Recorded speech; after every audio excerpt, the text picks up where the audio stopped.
Bonjour à toutes et à tous. Je ne sais pas si j'ai assez de mains, on va y arriver. Je m'appelle Jean-Luc Véraud, j'ai cofondé avec mon associé Mathieu Baudin l'Institut des futurs souhaitables, tout est écrit dedans. J'ai la chance d'en assurer la direction générale. Je dis la chance, en général c'est le cas, c'est pas tous les jours ce que je pense, pour être très honnête avec vous.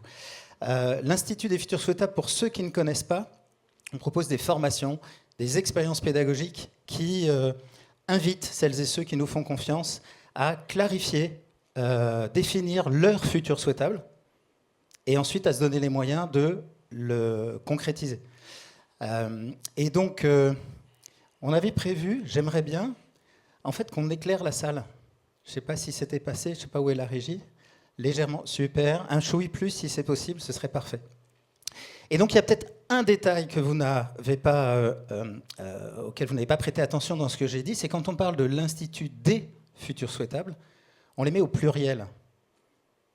D'abord pour éviter les dogmes, mais aussi parce que, de notre point de vue, il n'y aurait aucun futur souhaitable possible, quelle qu'en soit la qualité intrinsèque, s'il n'est pas pensé, décidé et mis en œuvre avec la diversité de ceux qui seront de ce futur-là. Et donc vous voyez bien que ça pose d'entrée de jeu la question du pluriel, de la diversité humaine et de comment, ensemble avec cette diversité, on arrive ou pas à faire société. Et donc quand je dis ça, c'est parce qu'on a une conviction profonde à l'Institut et même au-delà, c'est que de toute manière, si on le regarde comme ça, on est condamné à vivre plus proches les uns des autres. Et quand je dis ça, c'est ni une croyance, ni du militantisme, c'est juste un principe de réalité.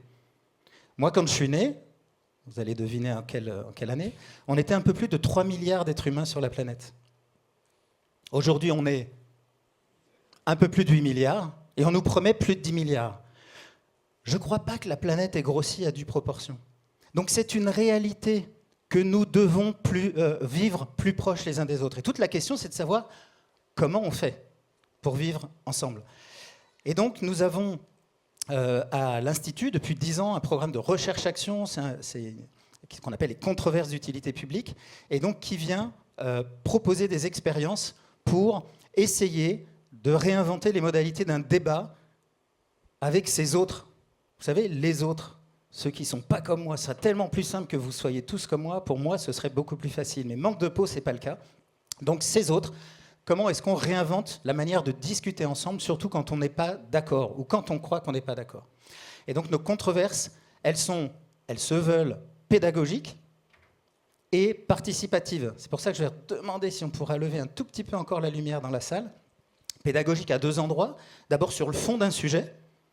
Aujourd'hui, le sujet, on vous l'a annoncé, hein, c'est autour de la question, les intelligences artificielles vont-elles sauver la transition ? Ok, notre objectif pédagogique à Jeanne et Laurent qui vont se présenter tout de suite, c'est de faire en sorte, d'espérer qu'à l'issue de ce débat, vous ayez peut-être une autre compréhension, d'autres niveaux de connaissance que ce que vous avez encore sur le sujet maintenant. Mais on a un deuxième niveau d'objectif pédagogique qui a trait non pas au fond du sujet, mais à la forme du débat. Est-ce que je peux apprendre d'une expérience de débat contradictoire qui, évidemment, évitera d'essayer de reproduire le pire de ce qu'on peut voir sur les plateaux télé, dans les réseaux sociaux ou dans nos territoires. Alors, peut-être juste citer ici que 2 grandes sources d'inspiration, c'est les darons, là, c'est les maîtres Yoda de notre école de Jedi à l'Institut. Sur le sujet, c'est Bruno Latour, avec évidemment les travaux de cartographie des controverses sociotechniques, et Patrick Vivray sur ce qu'il appelle, lui, la construction des désaccords et des désaccords féconds. Merci à eux. Notre approche des controverses d'utilité publique part d'un principe que je pose tout de suite. Et évidemment, vous venez à un débat qui s'appelle controverse, et vous avez sur scène 2 personnes, présentées comme ils vont avoir le micro, donc ils ont le pouvoir, présentées comme des sachants, ou en tout cas des gens qui ont réfléchi au sujet. Donc on peut imaginer que la controverse, elle va avoir lieu entre Jeanne et Laurent. C'est vrai, vous ne vous trompez pas. On peut imaginer aussi qu'il n'y a aucune raison que dans la salle, ou même en ligne, on pense tous la même chose sur ce sujet-là. Et donc la controverse, elle réside aussi dans le groupe. Mais on a la conviction que la controverse, elle peut aller se nicher ailleurs, se nicher à un 3e niveau beaucoup plus intime, qui est en chacun de vous. Moi, par exemple, sur un autre sujet, j'ai une conviction profonde, c'est que de toute manière, on devra passer par un projet de décroissance économique. C'est ma conviction. Eh bien, c'est le même Jean-Luc Vérault qui pense ça, et en même temps, qui considère que certains des items, des projets de décroissance qu'on nous propose, me sont foncièrement insupportables. Eh bien, cette tension qui est en moi, elle est avant tout en moi, avant d'être entre toi et moi.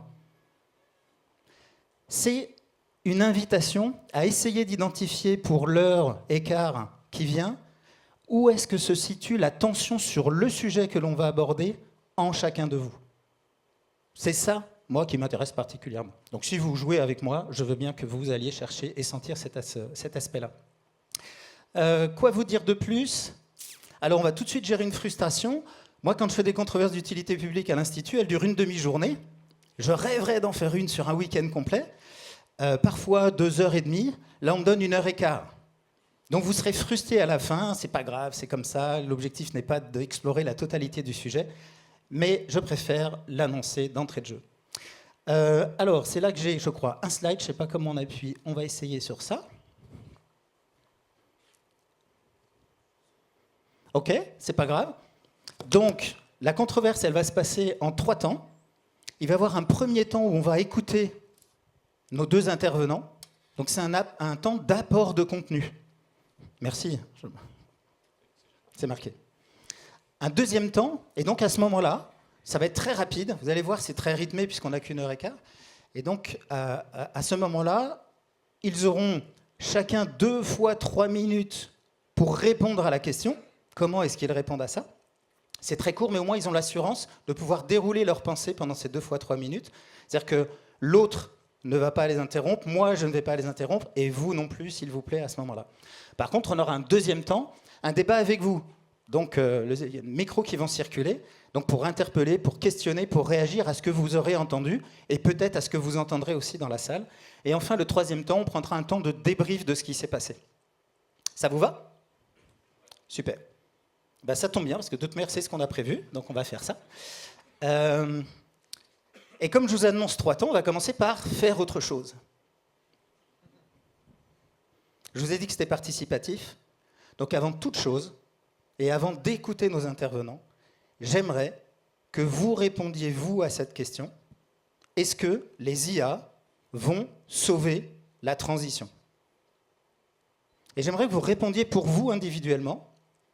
Et comme je suis super sympa, alors d'abord non, vous allez dire « Ah ouais, c'est quoi cette question? Elle est mal posée, on ne définit pas les termes, sauver, pourquoi sauver, de quelle transition on parle, etc. » Vous avez raison de questionner la question, mais ce n'est pas le moment de le faire. On va avoir tout le temps du débat pour pouvoir le faire. Parce que dans la vraie vie, c'est un peu comme ça que ça se passe.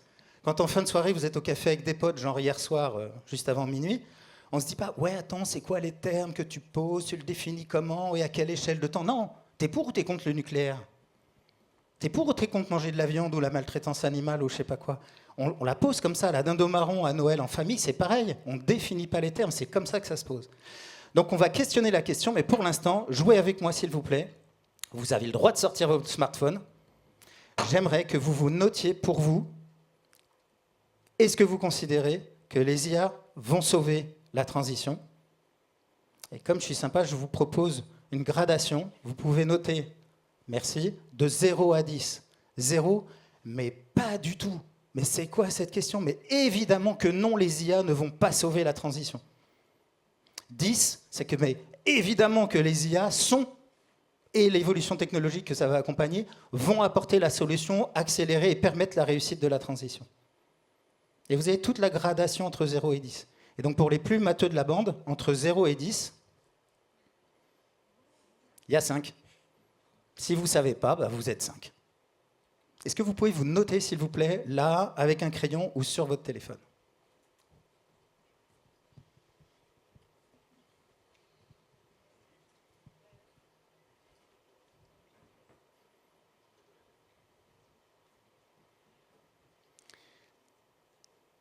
Et quand vous vous êtes noté, positionné, j'aimerais qu'on prenne 1 minute pour que vous vous notiez aussi, mais qu'est-ce qui vous est passé par la tête au moment de définir votre positionnement sur l'échelle de 0 à 10?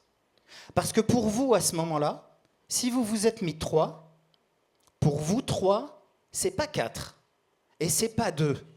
Ok, c'est quoi les éléments de réflexion? C'est quoi les pensées? C'est quoi les arguments? C'est quoi peut-être déjà les tensions que vous avez identifiées en vous et qui vous font dire que 3, c'est le bon positionnement? Idem pour 7. 7, c'est pas 8 et c'est pas 6 pour vous à ce moment-là. Donc est-ce qu'on peut prendre une minute, vous notez les éléments d'argumentation, les points de tension qui ont conduit à votre positionnement?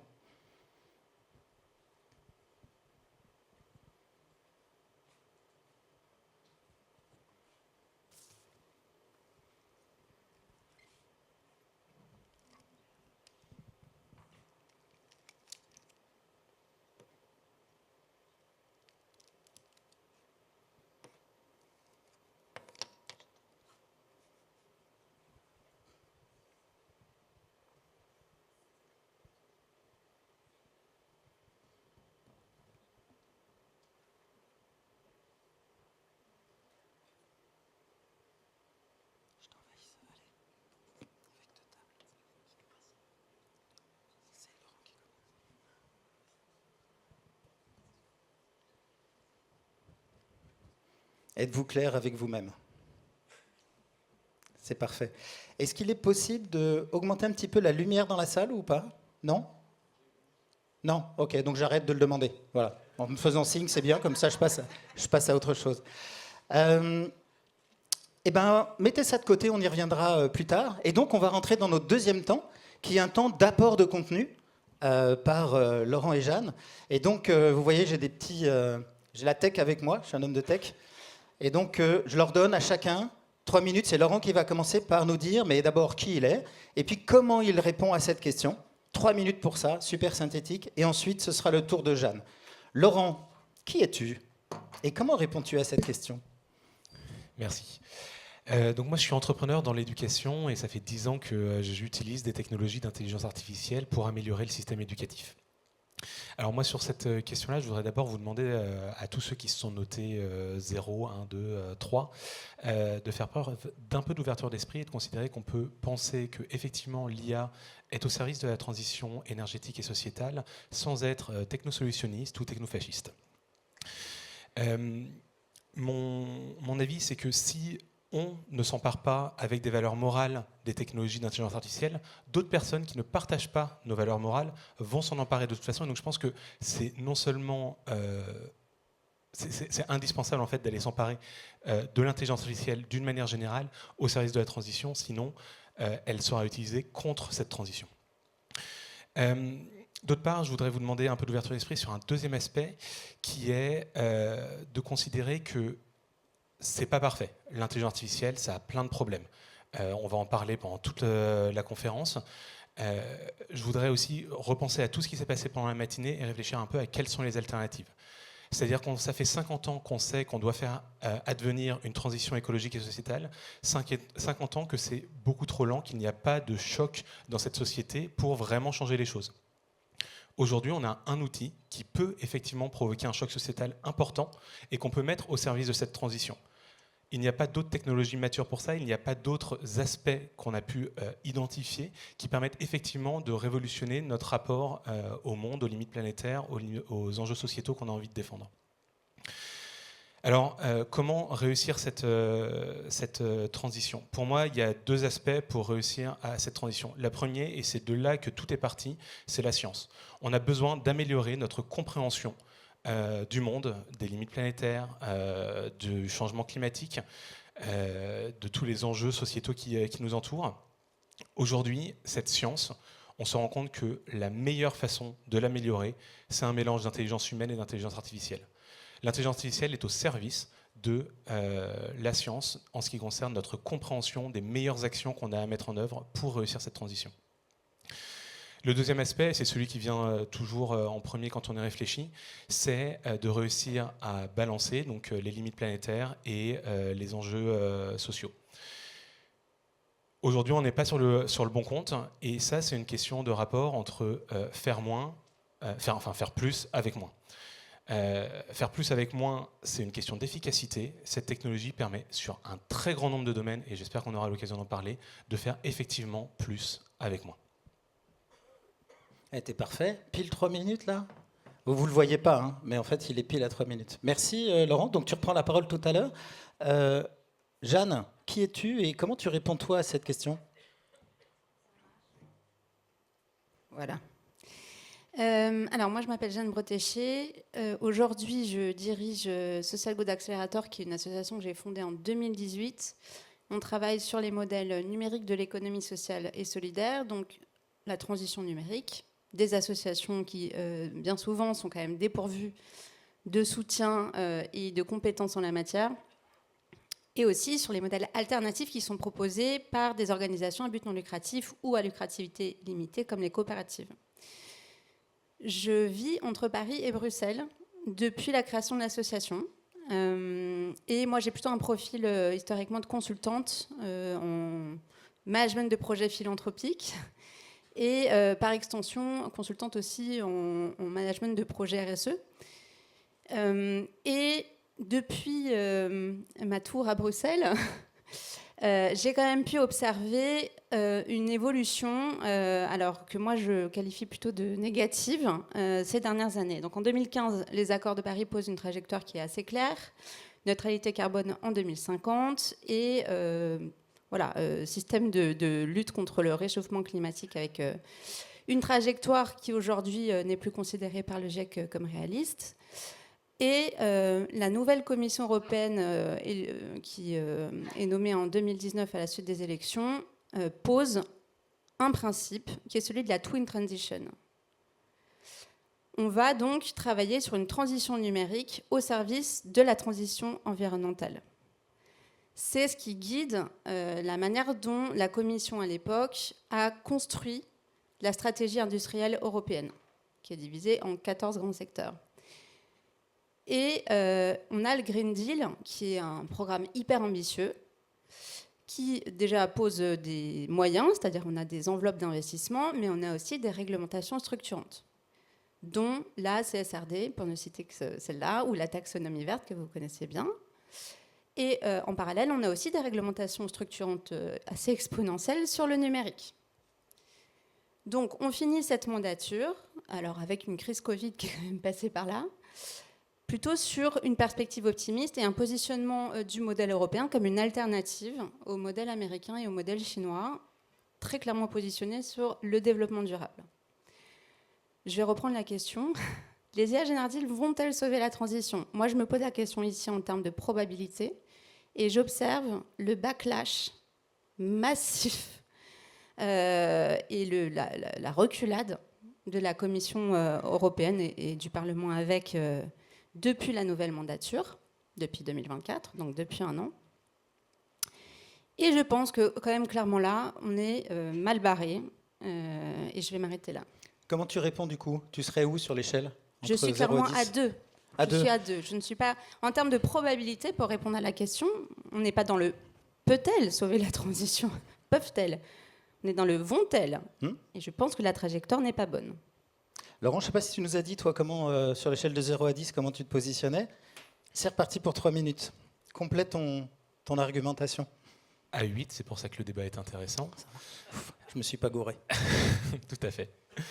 Et également pour des raisons de probabilité. C'est pour ça que je ne suis pas à 10 et je pense que c'est aussi pour ça que Jeanne n'est pas à 0. Je pense que la plupart des personnes qui ont à cœur également une juste transition écologique et sociétale rejettent l'IA pour une bonne et une mauvaise raison.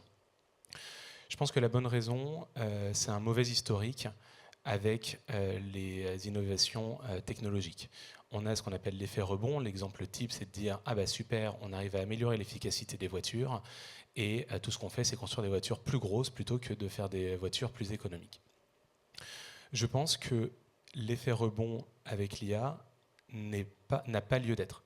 Je pense, pour prendre l'exemple des voitures, qu'on va avoir des voitures autonomes, qu'on va arrêter d'acheter un gros SUV qui a besoin de faire 800 km une seule fois dans l'année avec 4 membres dedans. Je pense qu'à chaque déplacement, on va enfin avoir une capacité à s'adapter aux besoins individuels. L'intelligence artificielle a une capacité d'adaptation aux besoins individuels. Dans l'éducation, on va arrêter de faire du one size fit all et on va réussir à s'adapter à chacun des élèves qui ont besoin d'apprendre à leur rythme les bonnes choses. Dans la santé, on on va arrêter d'avoir des plaquettes de médicaments dont on n'a pas besoin et qui ne sont pas adaptés à nos morphologies. La deuxième raison, je pense qu'elle est relativement mauvaise, mais elle est humaine, c'est ce qu'on appelle le penny wise, pound foolish. Quand on est fait face à une crise dans une entreprise, typiquement, on va avoir tendance à vouloir tout baisser au maximum. Et effectivement, quand on fait de l'écologie, on va voir les gens pour leur dire il faut moins voyager, il faut consommer moins de viande, et personne n'a envie de baisser sa barre. Donc c'est un peu fatigant quand il y a quelqu'un en plus qui arrive et qui dit moi, l'intelligence artificielle, en fait, je vais augmenter un peu les émissions, je vais consommer de l'eau. Et le problème, c'est que comme dans toute restructuration, qui peut être la restructuration d'une entreprise pour l'analogie, à un moment, il faut faire de l'investissement sur des grands thèmes. Sinon, on va dans le mur. Donc en fait, à un moment, il faudra trouver des sujets sur lesquels on est prêt à faire des efforts qui coûtent un peu plus parce qu'on considère que sur le long terme, ça va fonctionner. Et je pense que l'IA est ce bon pari. Alors je voudrais finir avec 2 recommandations. La première, c'est d'avoir une posture un peu stoïque par rapport à cette question-là. Je pense qu'on ne peut pas s'opposer au développement des IA génératives et de l'intelligence artificielle d'une manière générale. Donc en fait, je pense que juste d'un point de vue volonté d'impact, on a meilleur temps d'accompagner les IA et d'essayer de faire en sorte qu'elles aillent dans la bonne direction plutôt que de s'y opposer en bloc. Et la deuxième recommandation, c'est très jeune. Ça fait 3 ans qu'on a des IA génératives.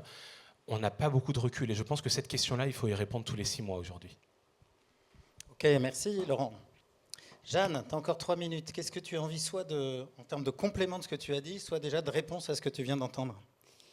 Non, pour poursuivre, alors je reviendrai sur ce que Laurent développe parce que je ne suis pas nécessairement opposée à ça.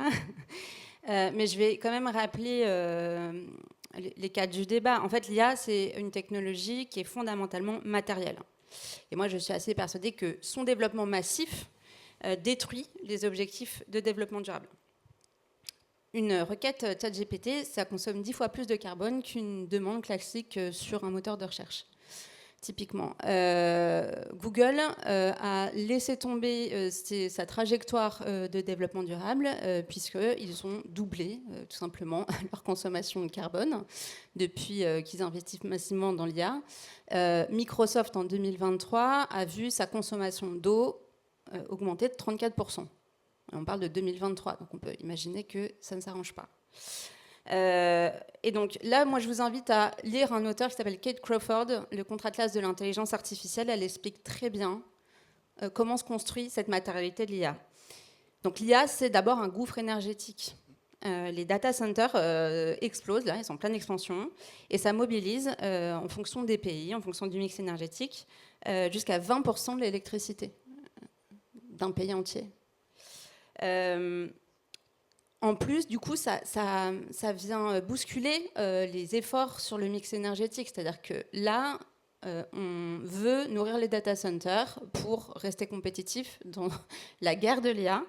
Et donc, on n'hésite pas à repasser par de l'électricité totalement carbonée. Et il y a aussi un autre sujet, donc on a rapidement parlé de l'eau, c'est l'extraction des terres rares, des matériaux qui sont nécessaires, notamment au fonctionnement des GPU. Et en fait, là, on est dans une situation de dépendance totale, déjà, de pays comme la Chine, les États-Unis, l'Australie ou le Congo. Et donc, de technologies de raffinage aussi qui sont majoritairement en Chine. Donc ça veut dire aussi qu'il y a des échanges et du carbone qui est consommé pour transporter tout ça. Et donc ça crée aussi des déséquilibres géopolitiques majeurs, ce qu'on est en train de constater. Voilà, donc pour moi les nouvelles ne sont pas très bonnes. Sur l'eau, la projection, c'est qu'on va avoir une consommation doublée d'ici 2030.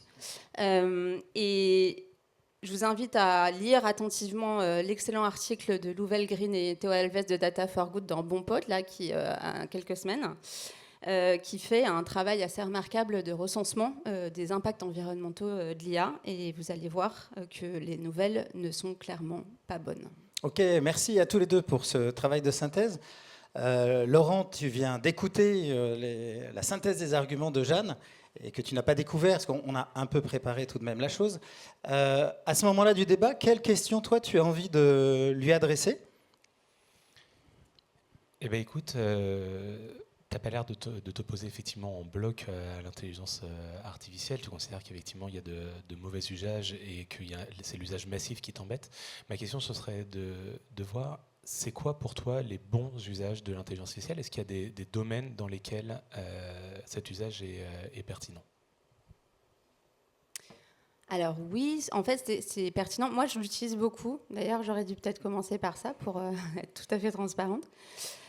J'utilise beaucoup, moi ce que j'interroge, c'est les modèles économiques et les situations de renforcement des dominations oligopolistiques que ça crée et de déséquilibre aussi démocratique corrélé. Donc oui, moi je vois bien qu'il y a des usages positifs et au Social Good Accelerator, on essaie de documenter des cas d'usage dans l'économie sociale et solidaire. Donc typiquement Data for Good, à un point de vue très critique, mais en fait, ils soutiennent des projets qui utilisent l'IA pour faire de la prévention des feux de forêt, ou enfin tout un tas d'usages de l'IA qui est très utile. Dans un autre domaine qui n'est pas directement relié à l'environnement, mais on a eu des cahiers de doléances pendant le premier mandat de notre président, et ils avaient été archivés sans être du tout exploités. Et aujourd'hui, en fait, il y a des chercheurs à Sciences Po qui utilisent l'IA pour pouvoir extraire la substantifique moelle démocratique de ces cahiers de doléances, avec un soutien philanthropique. Ça, c'est des usages très positifs, en fait. Dans le domaine de la recherche, des sciences humaines, il y en a plein.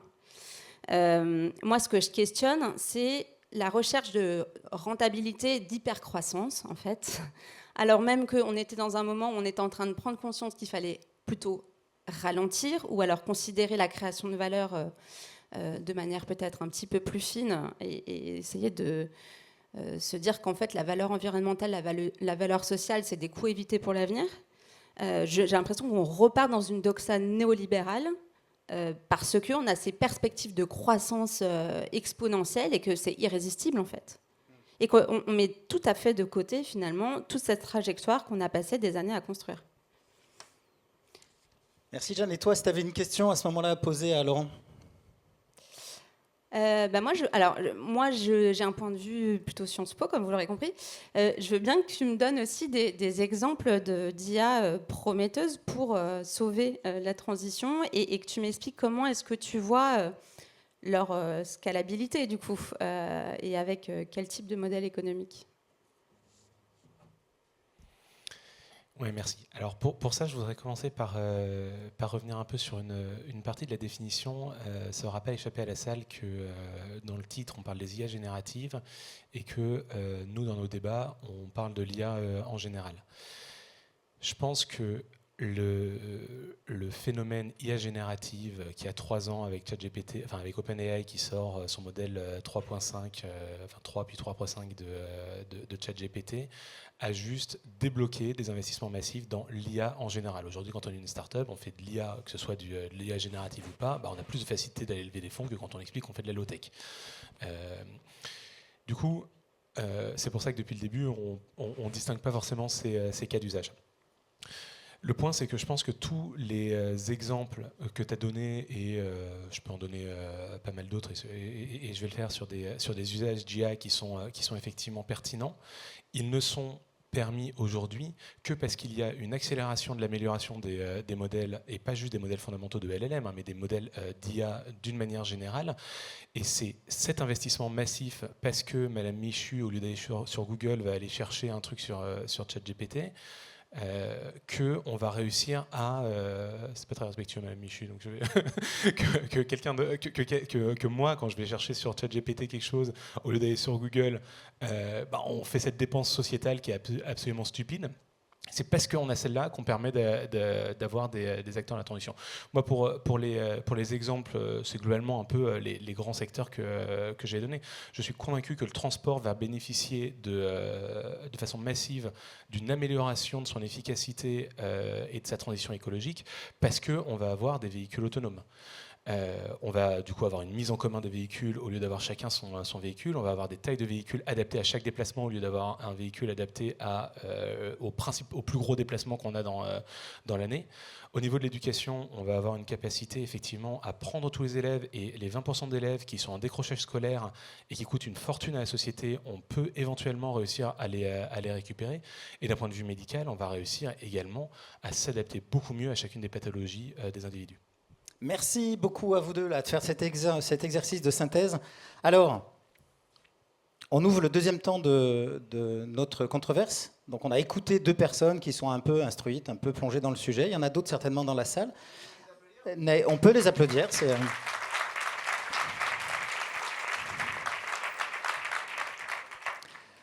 La parole est dans la salle.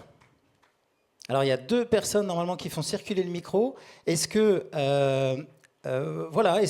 d'ores et déjà par rapport à soit ce que vous avez entendu, soit par rapport à votre réflexion propre, au regard de la question, d'arguments qui ont été avancés, qui a envie de... Super, souvent là, oh, impec, allez, démarre qui veut. Pardon. Merci Antoine, merci beaucoup pour l'exercice et pour les prestations proposées. Moi j'aime beaucoup la question, qui est volontairement ambivalente et donc qui crée un peu de clivage. Donc si je devais répondre moi à cette question, je répondrais non. Ça ne va pas sauver la transition. Est-ce qu'on doit faire avec ?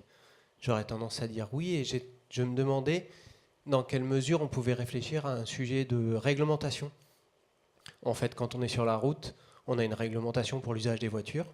Est-ce qu'on peut réfléchir ? Est-ce que vous pouvez nous éclairer sur la manière de réglementer l'usage de cet outil nouveau qui débarque dans nos vies ? Ok, qui veut y aller ? Alors, il y en a une qui est en cours d'application, c'est les actes. Donc ça fait partie des grandes réglementations structurantes que je mentionnais en introduction. En fait, on est plutôt là sur une notion de risque qui, en réalité, intègre mal le risque environnemental. On est plutôt sur des risques sur la sécurité des données. En fait, cette réglementation, c'est une sorte d'extension du RGPD.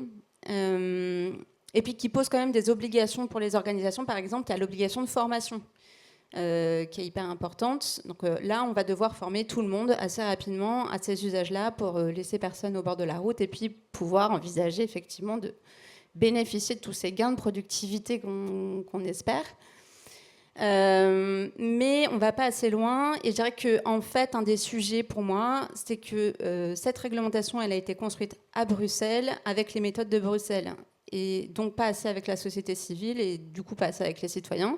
C'est pour ça que tu es installé à Bruxelles Non, mais ça m'arrange bien parce que un de mes enjeux, moi, c'est de faire contribuer à ce co-design de réglementation de politique publique les acteurs de l'économie sociale et solidaire pour faire un peu contrepoids. Parce que qui investit massivement dans le lobbying à Bruxelles, c'est les GAFAM. Hein. Voilà, eux, ils sont hyper armés. Et donc, moi, je pense qu'on peut aller beaucoup plus loin, mais il faut rester cohérent. C'est-à-dire qu'on ne peut pas abandonner la CSRD, en gros, ou en tout cas la minimiser un maximum, et la taxonomie verte, et proposer une réglementation structurante sur le risque environnemental de l'IA. En fait, tout ça va ensemble. Laurent, tu veux compléter, répondre ? Je partage totalement. Je pense que ce qui me fait répondre, vont-elles sauver la transition ? Si demain je me rends compte qu'il n'y a aucun encadrement légal de l'usage de l'IA, je change mon point de vue. Hein. Donc, je pense que c'est nécessaire. Je pense que ce cadre se crée également, qu'on n'a pas les bonnes temporalités pour légiférer par rapport à l'évolution de l'IA. Donc effectivement, je pense que c'est un point crucial. Je voudrais rajouter quelque chose qui est légèrement corrélé, donc il y a le cadre légal, il y a le cadre éthique. Je pense également qu'on a besoin de créer une éthique de l'IA, qui n'est pas forcément légale, mais qui est de dire, en fait, quand je publie quelque chose qui a été où j'ai massivement utilisé une IA générative pour le créer, finalement, je le déclare. Et je déclare quel est le modèle que j'ai utilisé. C'est quelque chose qui n'est pas encore bien diffusé, mais je pense que cette éthique, elle va se diffuser et qu'elle est très importante également. Jeanne, complète. Et après, monsieur. Oui, alors je suis tout à fait d'accord avec toi. En fait, il y a déjà des cadres éthiques qui ont été posés par l'OCDE, par exemple. L'OCDE, pardon, je mélange anglais et français. L'OCDE, l'ONU est en train d'y travailler aussi. Et il y a aussi un super rapport du CESE en France qui a été publié au moment du sommet de l'IA qui propose 32 ou 34 recommandations assez, pour le coup... Vous y croyez tous les deux, structurante. du coup? Vous considérez que c'est souhaitable et c'est crédible qu'il y ait cette réglementation qui Oui. viendrait à la hauteur de ce qui vous semble Moi, nécessaire? je mets une condition. En fait, je pense que ça passe d'abord, et en fait, on se rejoint, je crois, par les organisations. Moi, je crois très fort au retour des syndicats et au dialogue social. En Ok. fait, si on veut que ça soit démocratique, cette implémentation, c'est un anglicisme, pardon, de l'IA dans nos sociétés, notre économie, il faut en passer par les organisations et la démocratie organisationnelle. Voilà. Merci, c'était dans le coin là, go. Ça s'adresse plutôt à Laurent. Moi, je suis plutôt 2 sur 10. Hein. Mais bon, on se connaît, on sait que tu investis aussi dans la low-tech et pas seulement dans l'IA. Donc, je vais te ménager là-dessus. Mais sur l'effet rebond sur les véhicules autonomes, ça augmente le nombre de kilomètres. On enlève de la friction, on enlève un chauffeur, on enlève des temps de pause. C'est comme quand on est passé de se rendre dans un magasin physique au e-commerce. On enlève de la friction, on vend plus, on fait plus de kilomètres. C'est toujours plus. Ça, c'est un premier point. Le deuxième, tu dis l'IA va aider la science, clairement. C'est très utile dans la santé, notamment. Aujourd'hui, sur une transition, on va dire, écologique au sens large, le consensus scientifique, il est là. On sait exactement ce qu'il faut faire. Il faut réduire. Il faut changer les infrastructures pour aller vers plus de low-tech, plus de durabilité, plus d'économie circulaire. L'IA va rien nous apporter, on sait déjà ce qu'il faut faire. Voilà, c'était un peu mes 2 arguments sur l'IA va-t-elle nous sauver. Maintenant, elle nous donne accès à l'ensemble des connaissances, on va dire, humaines qui ont été compilées, qu'on donne, et ça peut accélérer évidemment plein de choses. Et un truc qui m'est venu pendant la conférence en me disant, c'est quand même incroyable que cet outil soit dans les mains de tout le monde. Enfin, on aurait été il y a 50 ans, La il y aurait controverse une qu'on petite... peut faire là-dessus, Ouais, j'adore. voilà. Ouais, on devrait la réserver à quelques élites un peu éclairées qui auraient toute la connaissance et le savoir et les outils. Laurent, t'es interpellé là-dessus. Après, il y avait là-bas, je crois. Oui, j'ai bien conscience d'avoir la casquette du méchant dans cette table ronde, donc il n'y a pas de souci. Je ne suis pas forcément d'accord sur le transport. Typiquement, le constat, c'est que le temps de déplacement quotidien d'un être humain est constant au fil du temps. Ce n'est pas parce qu'on améliorerait notre capacité de déplacement qu'on voudrait voyager 10 heures par jour. On voyage le même temps. Donc là, donc je suis d'accord qu'il y a cette réflexion sur ce qui a fait un effet rebond sur la voiture. On a envie de l'appliquer sur le véhicule autonome.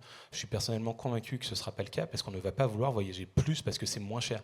On veut consacrer un temps de déplacement quotidien qui est le même. Et ça, ce n'est pas une technologie qui va nous permettre de voyager plus loin. C'est une technologie qui va nous permettre de voyager moins cher. Et donc d'adapter le véhicule à mon besoin sur ce déplacement-là. Enfin, c'est ma conviction personnelle, encore une fois. C'était là-bas. Oui, alors Virginie, désolée Laurent, parce que tu as vraiment un job difficile. Hein. Je suis ici. Voilà. À la question, puisqu'on a le droit maintenant d'interroger les termes de la question, les IA génératives vont-elles sauver la transition? Ça suppose que la transition est commencée. Or, il a été démontré, je renvoie à l'excellent livre de Jean-Baptiste, je crois, Fressoz, sur le fait qu'aujourd'hui, on n'avait pas démarré la transition, les énergies se cumulent, et la transition n'a pas démarré. Par ailleurs, pour avoir initié le projet justement avec Data for Good et avec Sherit sur l'IA for Good qu'on avait démarré il y a déjà presque 3 ans, on n'a pas trouvé, et j'en reparle à chaque fois que je croise Théo, je lui dis est-ce que tu en as, mais on n'a pas trouvé de solution, très très peu, très anecdotique, de solution de NGO ou de start-up qui ait un réel impact écologique. Alors, tu évoques des choses qui sont effectivement des projets sur les voitures autonomes, etc., mais en réalité, à part quelques optimisations pour le fret, pour la vie sauvage, pour la détection des animaux, il y a quelques exemples comme ça. Je mets à côté tout ce qui est santé et éducation, qui sont des sujets très importants, mais quand on est vraiment sur le sujet de la transition écologique et de la biodiversité, on n'a quasiment aucune application, ou très très très peu. Tu veux répondre, Laurent? Puis s'il y en a qui veulent réagir à ça et répondre à ça, je suis preneur. Moi aussi. Ouais. Vas-y, Moi, Laurent. je voulais puis juste Jeanne. très rapidement. Pour moi, c'était un peu le deuxième point d'ouverture d'esprit que j'essayais d'avoir lorsque je m'étais exprimé.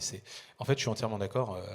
La société bouge pas, enfin pas au rythme auquel. Donc c'est minime ce qu'on a fait par rapport à l'ampleur de ce qu'on devrait faire. Réduire de 5% par an pour nos émissions, on fait rien.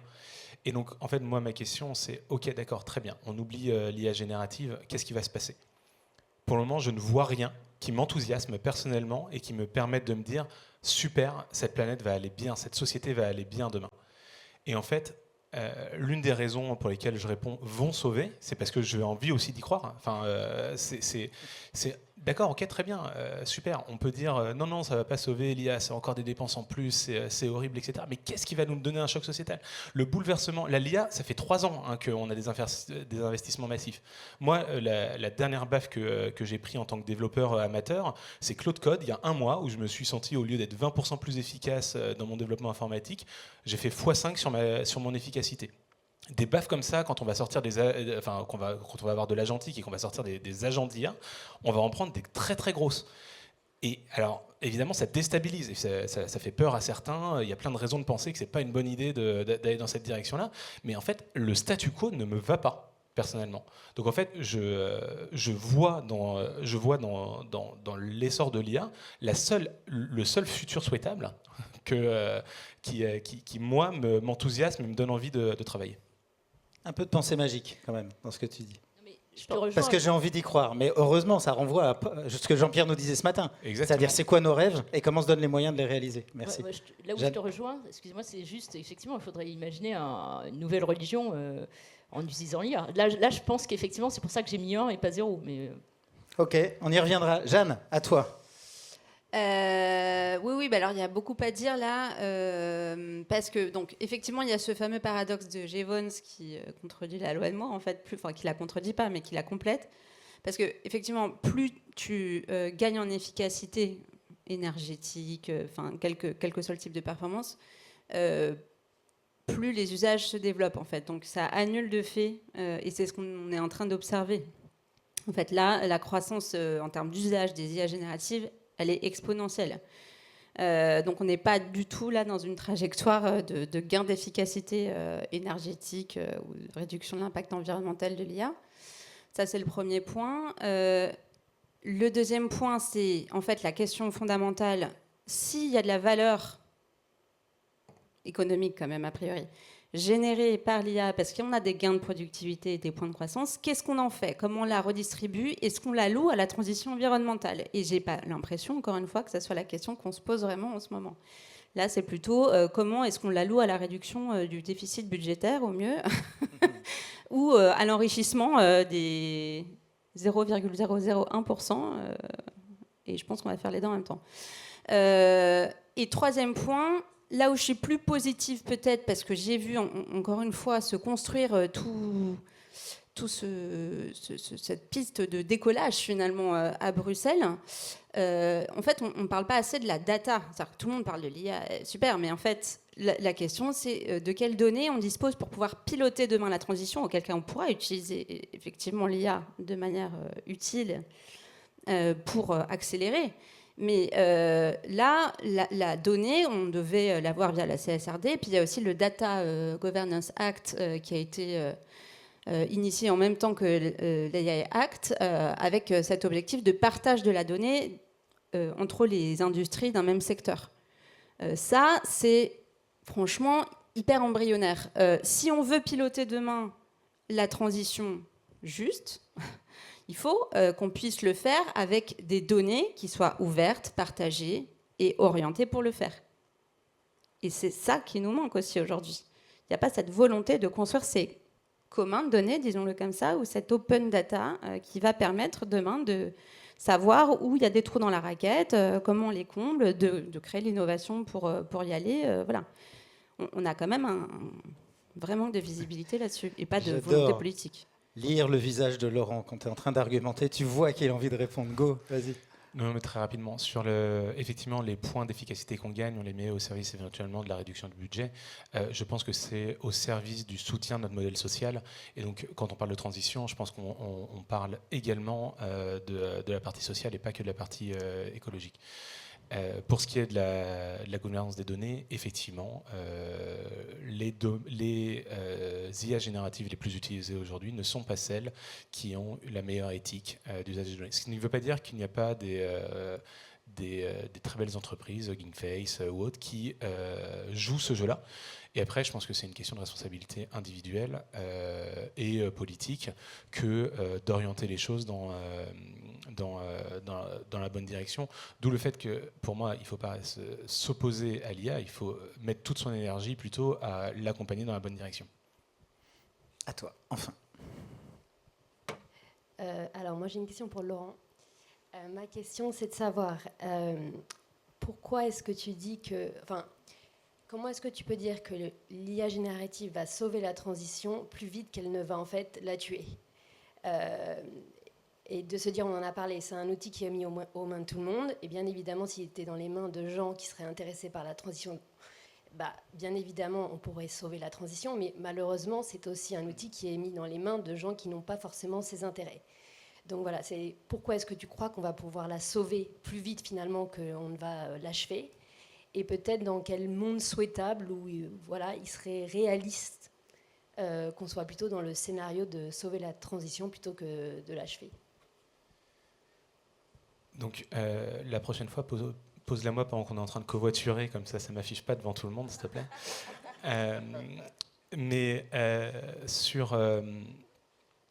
Moi, c'est pour ça que je suis à 8 et pas à 10. C'est-à-dire qu'en fait, moi, il y a quand même une partie qui me fait un petit peu peur, et la partie qui me fait la plus peur, moi, c'est la partie de perte de la démocratie par rapport à l'IA.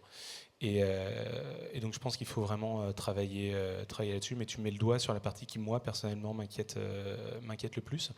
Et ensuite, à nouveau, en fait, je vois beaucoup de murs. C'est-à-dire qu'en fait, le mur sans IA, je le vois et je ne sais pas comment le dépasser. Les gens qui ont des visions dystopiques de l'IA qui vont se mettre à gouverner le monde. Et ce matin, on voyait effectivement qu'il y a Trump, la Chine et l'IA qui peut éclater notre humanité. En fait, c'est un autre mur, quoi. Donc, en fait, moi, je pense à nouveau qu'il faut réussir à accompagner l'intelligence artificielle, et j'espère qu'ensemble on est suffisamment fort pour maintenir à la fois notre modèle démocratique, soutenir une IA éthique et aller dans la bonne direction. Et je suis entièrement d'accord pour dire qu'il y a un gros challenge là-dessus, et en fait je dis ça va sauver parce qu'on va y arriver. Je pense qu'on est tous capables de le faire. Alors, il y a ici, ensuite il y avait Alexis, puis Olivier, puis quelqu'un tout au fond que je ne vois pas et que je ne connais pas. Et oui, toi, ça fait aussi un moment, tu seras le 5e. Et si vous pouvez me soulager et poser des questions à Jeanne, ce sera... Oui, j'allais dire, il est tout seul à penser que les IA génératives peuvent sauver la transition, là. Réveillez-vous parce qu'il se sent tout seul. À toi. Non.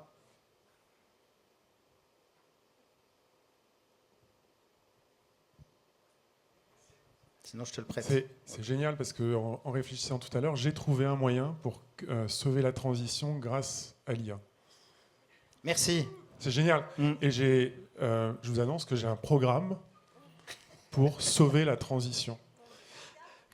Alors, combien il te faut? Moi, je veux faire un sondage d'abord. Qui est contre ce programme de sauver la transition? Levez la main. Ok, on est tous d'accord, unanimité. Bon, j'ai oublié de vous dire que, effectivement, Laurent, tu as raison. En fait, on va juste faire une croix sur la démocratie, mais c'est priorité oblige. Je ne vous demande pas de parler chinois, c'est pas grave, on parlera français. Et en fait, il y a juste un truc, c'est que je vais juste introduire, dans mon programme, il y avait une petite ligne qui disait on va introduire les biotech. Et il y a un sujet génétique, c'est Sébastien Boller qui a dit que ça fait des milliers d'années que notre cerveau est conditionné et qu'on se reproduit pour optimiser la nourriture de notre cerveau, le striatum, pour être alimenté en dopamine à partir de la nourriture, du sexe, des relations sociales, la reconnaissance sociale, 5 choses même, c'est de la paresse et des informations. Donc on va introduire la modification génétique pour qu'on réduise tous notre envie de dopamine. Voilà, donc je ne crois pas dans la solution soft, mais s'il y a une chose en laquelle je crois, c'est qu'il y a beaucoup de gens ici, parmi les gens auxquels je crois qui peuvent changer la donne, mais il y en a beaucoup qui sont ici. Voilà. Ouais, merci de ce témoignage. Alexis, c'est à toi, je crois. Go. Ouais, moi je voulais aborder un autre aspect. Je comprends bien, même si je suis assez réticent a priori sur la capacité de l'IA à nous sauver. Ça m'interroge, Jeanne, que tu ne questionnes pas aussi l'IA par rapport aux conséquences sociales et sociétales que ça va avoir, parce que je m'étonne que pour l'instant personne n'ait parlé des millions, voire des dizaines de millions d'emplois qui vont disparaître à cause de l'IA. Que personne ne parle du fait que en fait, nos cerveaux vont cesser de fonctionner si on confie tout à l'IA. C'est quand même un petit problème aussi. Voilà, j'essaie de la faire courte. Oui, j'ai pas abordé ces aspects-là. En effet, il y a beaucoup à dire. Alors, on n'est pas sûr. En fait, il y a certains métiers qui vont probablement disparaître, ou en tout cas, le nombre de personnes qui exercent ces métiers va se réduire.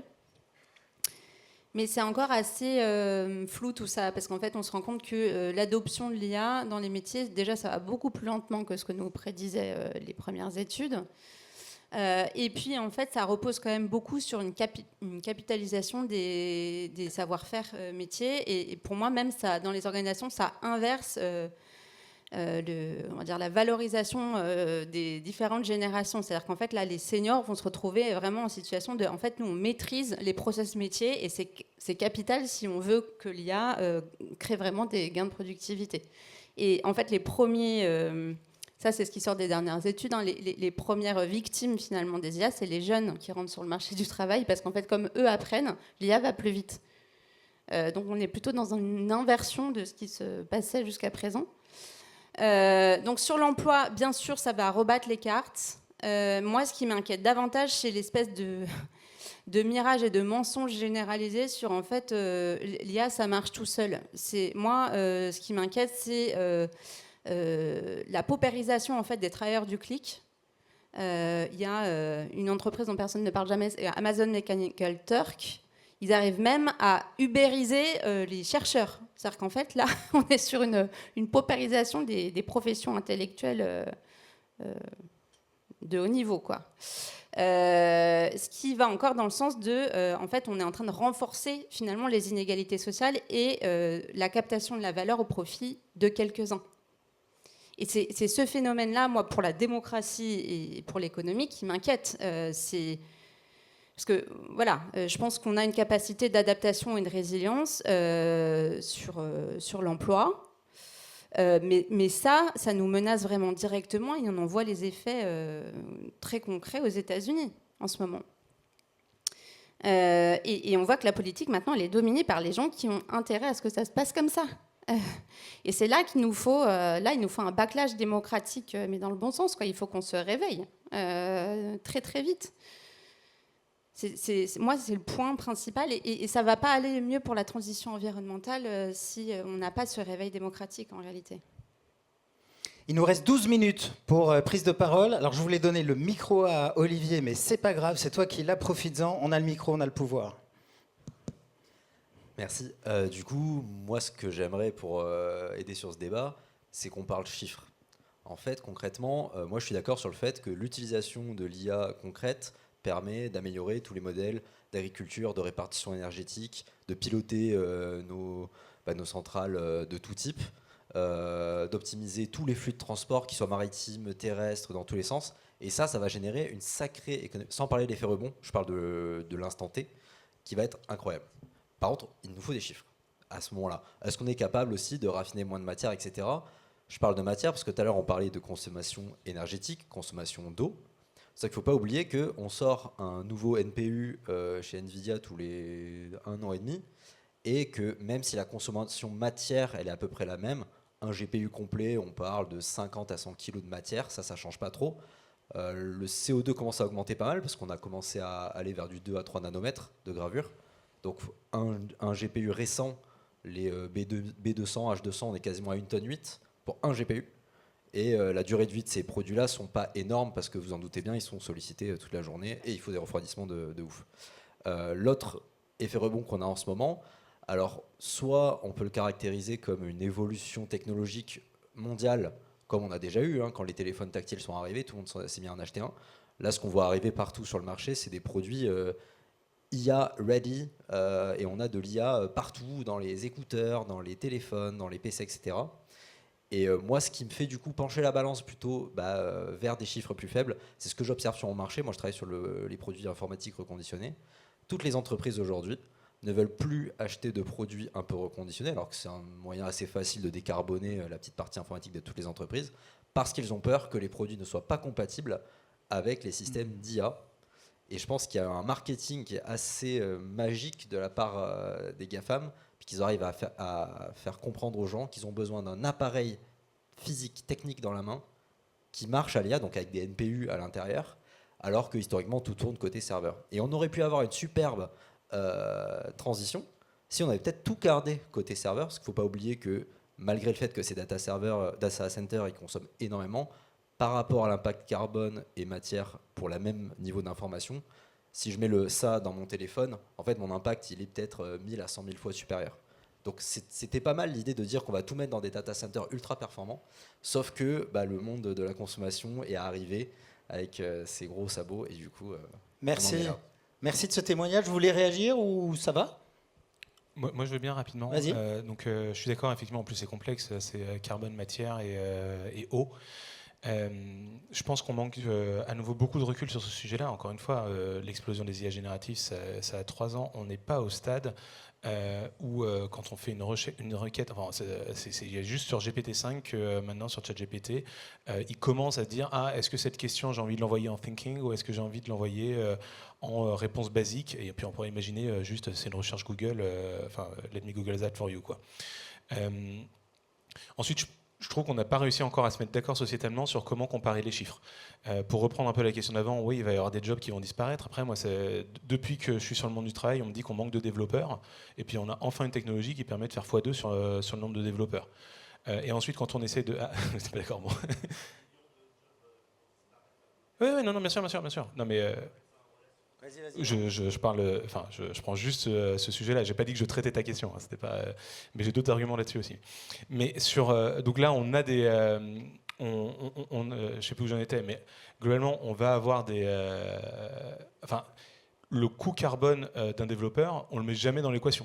C'est-à-dire qu'en fait, quand on se dit, finalement, les 10 tonnes, parce que c'est quand même un CSP+, 12-15 tonnes que cette personne consomme, pour faire la même tâche sociétale, en fait, on ne le met pas dans l'équation. On se dit juste, c'est les centaines de kilos par an que l'IA qui va être utilisée se rajoute dans la transition qu'il faut prendre en compte.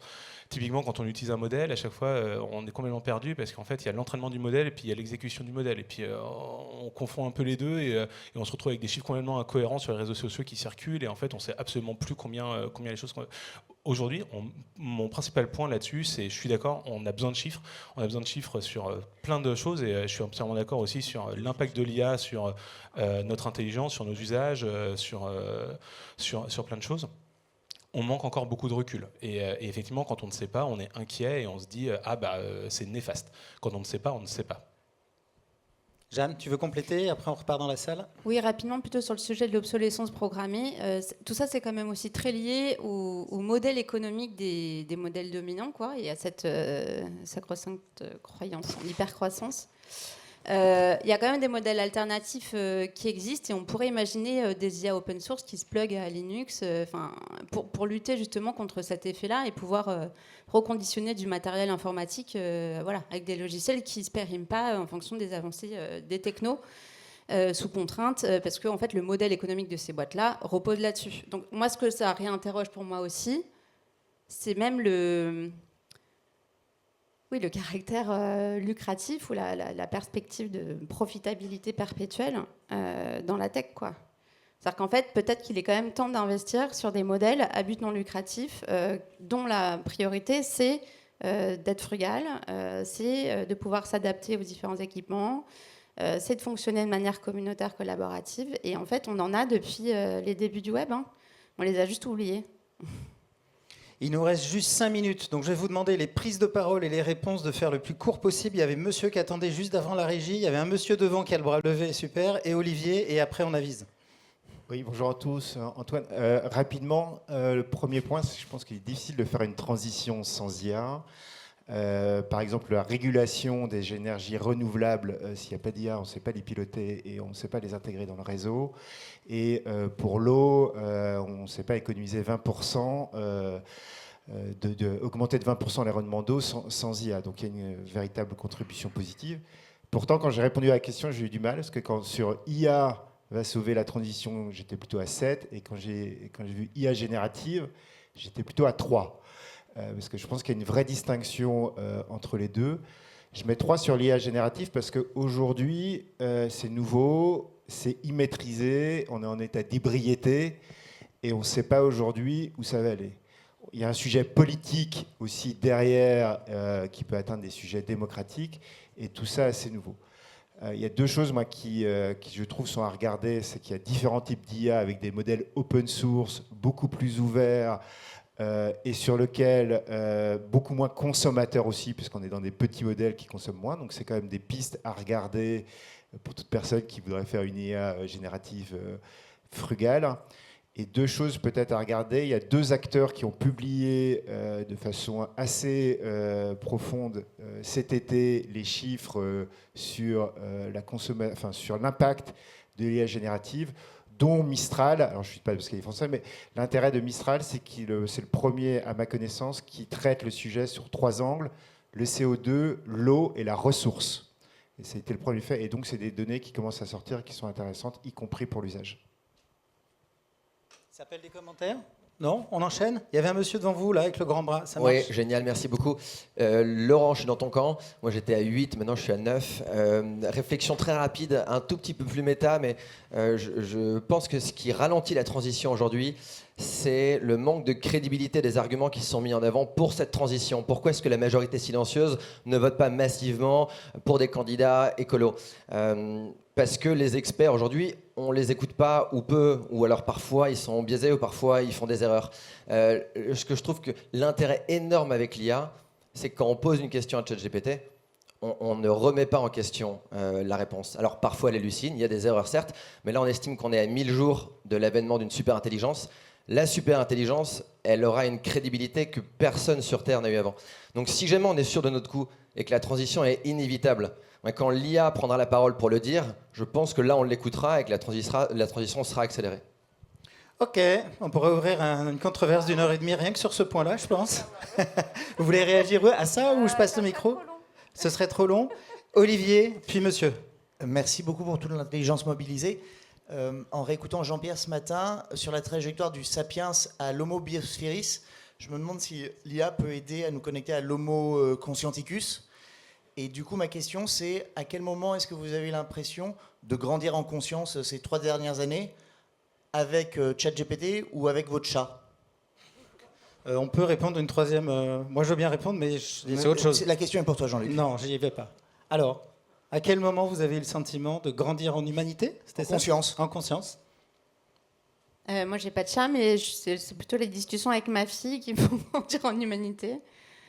Et je n'implique jamais ChatGPT dans les discussions avec ma fille. Laurent, tu nous as fait une petite confidence quand même avec Jeanne, là, juste en backstage, juste avant de démarrer. Il y en a une, en fait, qui me connaît vachement bien, très personnellement, c'est justement... Allez, tu dis ce que tu veux. Ça, c'était les arguments sur lesquels que j'avais pas le droit de donner pour défendre mon point de vue. Non, je disais, non, mais il y a ce même qui circule sur Internet, avec lequel sur lequel je me sens très concerné. Effectivement, OpenAI me connaît mieux que ma femme, quoi. C'est-à-dire qu'en fait, je lui pose des questions très personnelles parce que j'ai honte de les poser à des êtres humains, mais ça rentre dans la catégorie de pourquoi je mets 8 et pas 10. Hein, donc ça ne va pas dans le sens de ce que je défends. Allez-y. Salut Richard. Moi j'ai 2 remarques. D'abord l'axe législatif, j'y crois pas du tout. Parce que quand on fout une amende de 3,5 millions à Google, Trump il fait les gros yeux, il ne paye pas chez Google, ils feront appel et le temps qu'ils aient payé, on sera rendu à 9 degrés de plus et on sera tous cramés. Donc c'est pas, je pense pas que ce soit l'axe à privilégier aujourd'hui. L'autre remarque que j'ai, c'est par rapport à la notion d'IA générative. On en parlait à midi. Aujourd'hui, OpenAI, il n'a pas disrupté la techno. Il a juste mis tout dans les mains du grand public. C'est la vraie grosse différence. C'est ce qui a fait bouger le truc d'un coup. Mais moralité, tout le monde a tendance à assimiler IA à IA générative, ce qui fausse beaucoup la vision des choses, y compris pour quand on investit dedans et tout. Et le troisième aspect que j'aurais tendance à souligner, alors oui, ça va peut-être faire perdre des jobs, ça va peut-être créer d'autres jobs à côté. Je ne détiens pas de chiffres ni de solutions miracles là-dessus. En revanche, on est quand même un microcosme dans cette salle. On est vachement balèze sur la tech, les IA, les trucs, les machins. Je suis pas sûr qu'au fin fond du Cameroun ou de tout un tas d'endroits, ce soit la même chose. C'est sûr que l'IA va créer un clivage beaucoup plus important.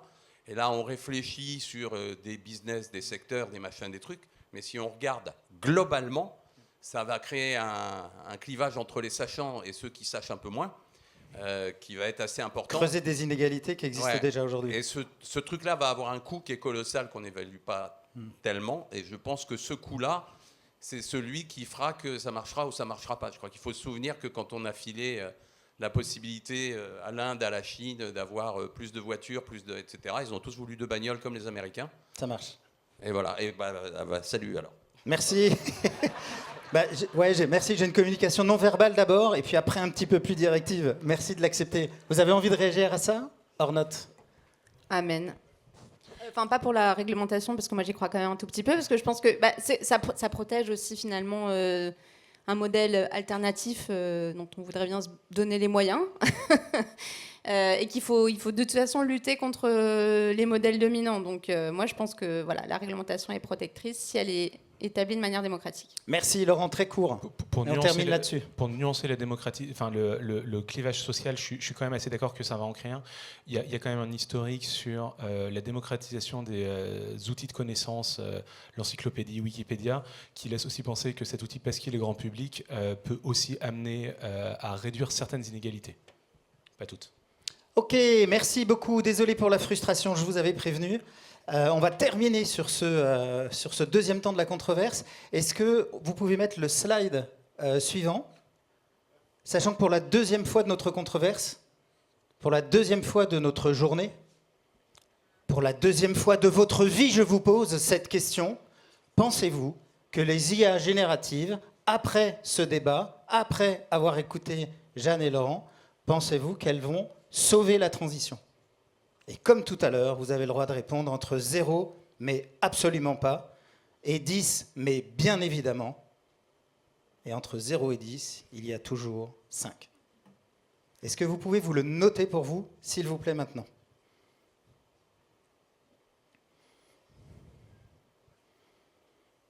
Et quand c'est clair pour vous, c'est clair pour vous? Est-ce que vous pouvez retrouver quels étaient les éléments d'argumentation, quelles étaient les réflexions, quelles étaient les tensions qui avaient conduit à votre premier positionnement il y a 1h15 bientôt maintenant? Et est-ce que ce sont les mêmes éléments qui rentrent en compte pour votre positionnement actuel? Est-ce qu'on peut prendre 1 minute simplement pour que vous revisitiez ça? Et après on débriefe.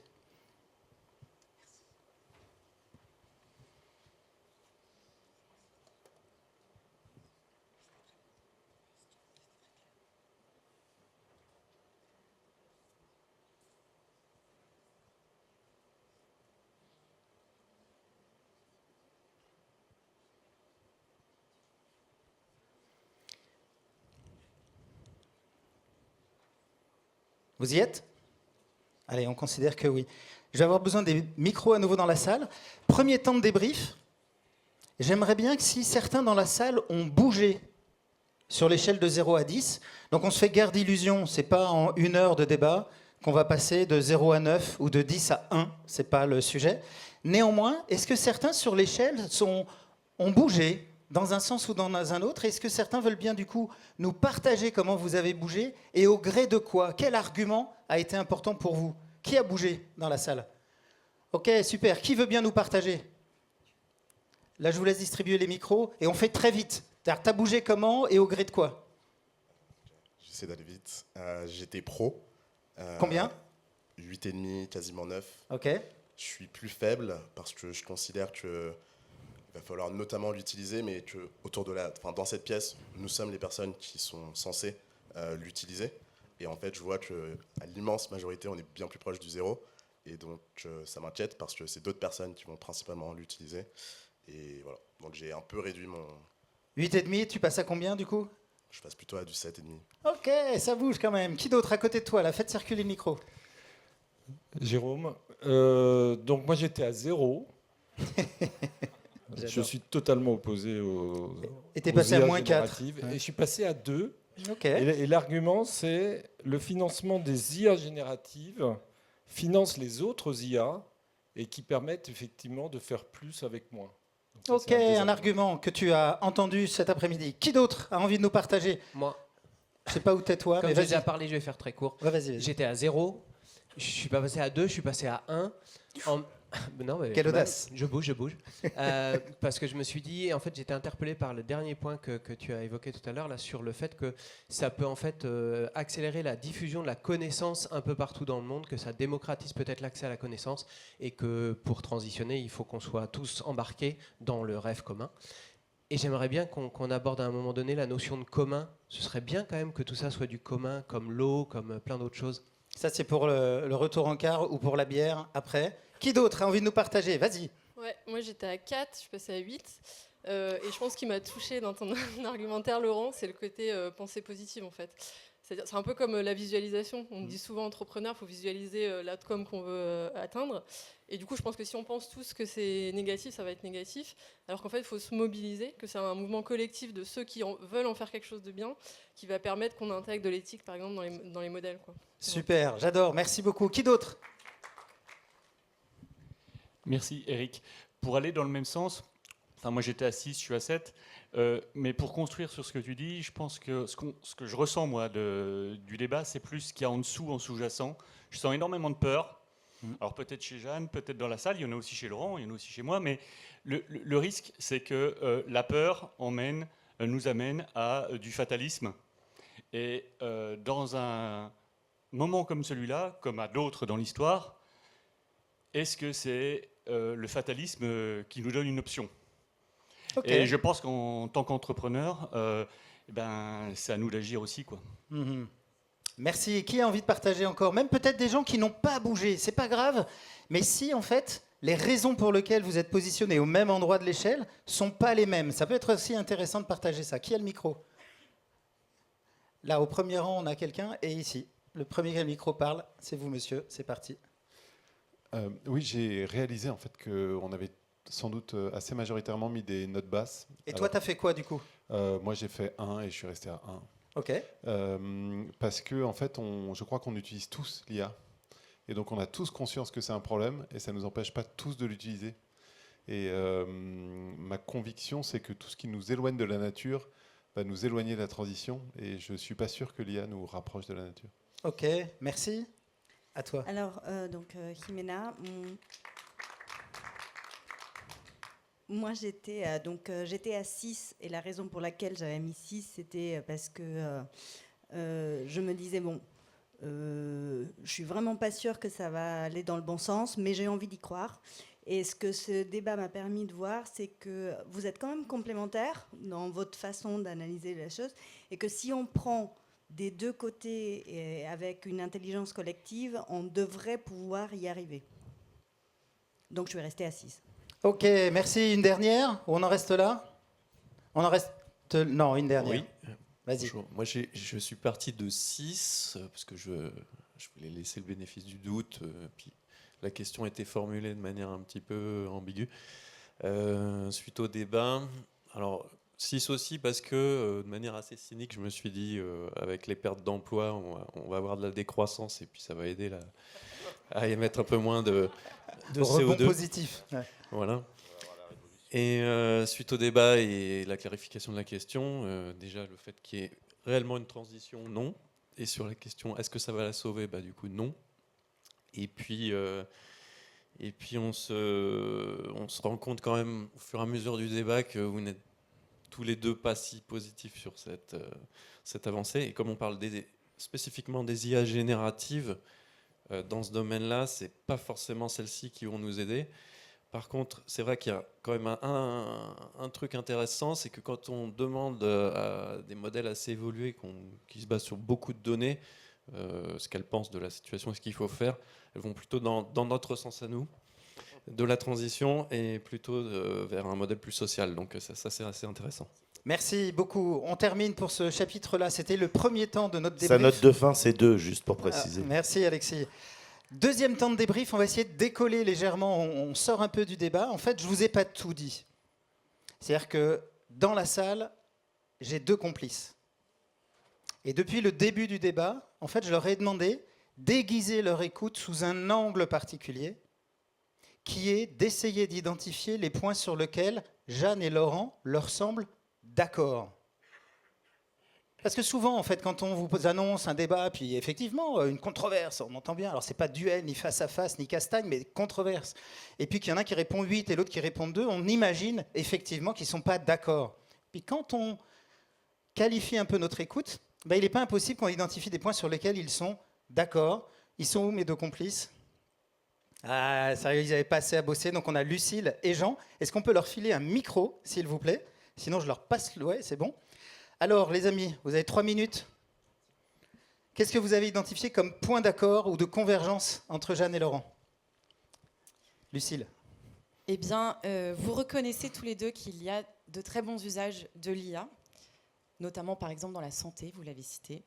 Vous faites tous les deux la distinction entre IA générative et l'IA au sens plus large. Vous êtes plutôt d'accord sur le fait qu'il existe une dérive possible au service d'intérêt de quelques-uns et qu'il y a un enjeu de reprise de contrôle. Vous êtes pour un encadrement légal de l'IA et pour une éthique de l'IA et que la réglementation est plutôt souhaitable. Pour que cela existe, vous êtes d'accord qu'il faut une démocratisation et rendre l'IA accessible. Vous êtes inquiets tous les deux de l'impact sur la démocratie et de la vitesse à laquelle évoluent les choses. Vous dites tous les deux qu'il faut des données pour piloter et pour diriger l'innovation et que c'est un changement qui doit être accompagné.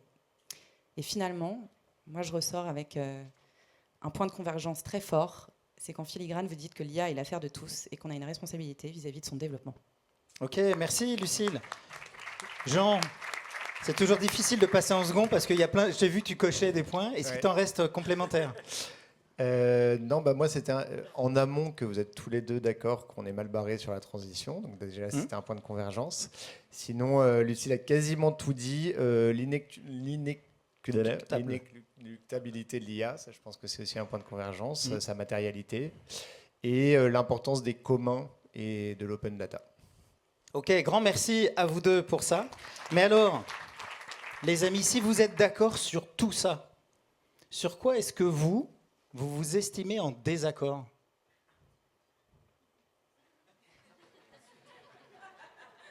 Ils font semblant de réfléchir. Alors, il y a un premier point, je pense, et qu'on avait vu en préparation, qui est, on constate tous les deux que l'IA est un choc sociétal. Et je pense que j'ai tendance à penser que ce choc est une bonne chose parce que je n'aime pas le statu quo. Et je pense que toi, tu dis que ça va être pire que le statu quo, globalement. Je ne sais pas si tu es d'accord avec ce désaccord. Je dirais que... On n'engage pas le débat. J'aimerais bien juste vous identifier les points sur lesquels vous n'êtes pas d'accord. Moi, j'ai identifié ce point de désaccord. Non, mais toi, tu es optimiste et moi, je suis plutôt en rétrospective. C'est ce que j'ai annoncé d'emblée dans l'introduction. Et même sur les différents développements de l'industrie de la tech, on va dire. Et c'est ça qui me rend pas spécialement optimiste sur la suite. Si on laisse les choses faire, si on laisse le marché fonctionner librement, on va dire. Donc lui mais plus on n'est optimiste pas et toi d'accord. plus inquiète. En fait, ça a été très bien dit, on est assez complémentaires. Moi, j'ai une vision très méta et politique, et Laurent est plus pratico-pratique et optimiste. Et il y avait un autre point à nouveau qui ne s'est pas trop ressenti là, mais le fait qu'aujourd'hui, l'IA générative représente un oligopole, moi je le vois comme c'est cool, c'est pas un monopole déjà, et en réalité ça reste un oligopole et pas une démocratie, quoi. Oui, et moi je dis que très probablement ce qui va se passer, et on le voit déjà dans les chiffres de la rentabilité de ces différents modèles, on va vers un oligopole très restreint, et encore une fois un renforcement des positions dominantes d'acteurs qui étaient déjà extrêmement menaçants pour nos démocraties, et on le voit vraiment encore une fois d'emblée aux États-Unis, avec des effets sur aussi l'effacement des données scientifiques. Je ne sais pas si vous...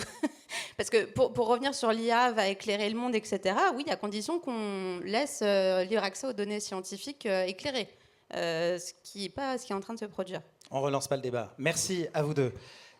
Pour terminer, il me reste 1 minute 32, je pense que je vais avoir 1 minute de retard. J'ai envie de mettre en perspective et de souligner plusieurs points par rapport à l'exercice de la controverse. Donc là, je sors complètement du sujet. Le premier point que j'ai envie de souligner, c'est quand on fait ça, on souhaite réhabiliter le droit de ne pas savoir. On est sur des sujets complexes qui sont tous interreliés, qui font système. On ne peut pas être omniscient sur tout. Et pour autant, on est dans une société où il y a l'injonction de prendre parti. T'es pour, t'es contre, t'es favorable, t'es machin, t'es à gauche, t'es à droite, etc. Le fait de dire « je ne sais pas », dans cette société à l'injonction de prendre parti, on considère à l'Institut que c'est un petit peu disruptif et on adore ça. Deuxième chose, c'est de réhabiliter aussi le droit de changer d'avis.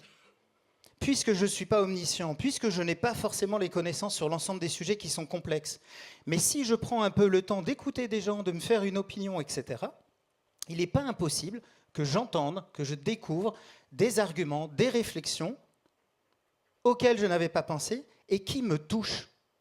Et qui parfois peuvent me toucher au point de bah écoute, ouais, c'est plus tout à fait, peut-être que je change d'avis, mais dans une société où là aussi changer d'avis, c'est être une girouette, c'est retourner sa veste ou c'est être un traître à sa race, pardon, il y a aussi une dimension un peu disruptive et que nous souhaitons réhabiliter. Troisième point, si on fait cet exercice-là, c'est aussi pour inviter à faire tomber nos représentations. Les représentations qu'on a, que ce soit des idées reçues, des a priori, des projections, sur un sujet, ou bien sur l'autre. Parce qu'on a cette représentation qui est, bah, puisqu'il dit 8 et qu'elle dit 2, alors ils ne sont pas d'accord. Et s'ils ne sont pas d'accord, ils sont d'accord sur rien. Alors que quand on aiguise notre écoute, on voit que la liste des points sur lesquels ils sont d'accord est bien plus longue que la liste sur lesquels ils ne sont pas d'accord ou pour lesquels ils ont des postures différentes. Et pour autant, il y en a un qui dit 8 et l'autre qui dit 2. Faire tomber ces représentations, ce n'est pas se faire croire qu'on est d'accord sur tout. Mais c'est conduire à mieux identifier ce sur quoi éventuellement on n'est pas d'accord. Et on voit bien que ce n'est pas une question d'IA, c'est une question de posture vis-à-vis de demain. Je suis optimiste, j'ai plutôt envie d'être volontariste en me disant j'y crois et donc si j'y crois ça peut advenir, ou bien plutôt j'observe la réalité et je vois que ben non, ça ne nous conduit pas à cet endroit-là. Et quand on a fait ça, je pense qu'on a avancé. Parce que toute la question qui se pose à ce moment-là, c'est une autre question qui est mais si on n'est pas d'accord sur ça, est-ce qu'on peut quand même faire société ensemble ? Ma conviction profonde est que les points sur lesquels le cheminement qui nous a conduit à identifier nos points d'accord, avant d'identifier les points sur lesquels on diverge, eh bien, sont autant de points d'appui pour faire société ensemble, malgré cette différence. Troisième point, je terminerai là-dessus, presque, ou quatrième point, cette invitation à identifier nos controverses intérieures. C'est pour moi majeur, parce que on sait bien que s'il y a tension en nous, et qu'on ne veut pas la regarder, cette tension, mais qu'on se met à discuter avec quelqu'un qui va nous envoyer des arguments qui viennent activer cette tension-là, eh ben on a vite fait d'abord de réveiller cette tension qu'on ne veut pas voir, et donc très vite fait de projeter cette tension sur l'autre. Et pour revenir à ce que nous disaient les deux Laurence ce matin, quand c'est comme ça, on a vite fait de glisser de l'argumentation face à l'argumentation à l'attaque de l'autre qui vient réveiller la tension en moi que je ne veux pas voir. Et donc c'est pour ça, de mon point de vue, qu'on appelle d'utilité publique, voire même de salubrité publique, qu'il faut réapprendre à débattre ensemble. Et évidemment, sur le fond, c'était trop court, mais si ça vous donne envie de creuser le sujet, je pense qu'avec Jeanne et Laurent, on sera très contents de ça. Et sur le format de controverse, sur les valeurs qu'ils sont derrière, j'ai envie évidemment de vous inviter, et c'est une invitation, à en tant que citoyen voir, mais où est-ce que vous pouvez adopter cette attitude-là ? 2, en tant qu'entrepreneur, à quel endroit est-ce que vous acceptez la contradiction en tant que chef d'entreprise ? 3, en tant qu'investisseur. Merci à vous.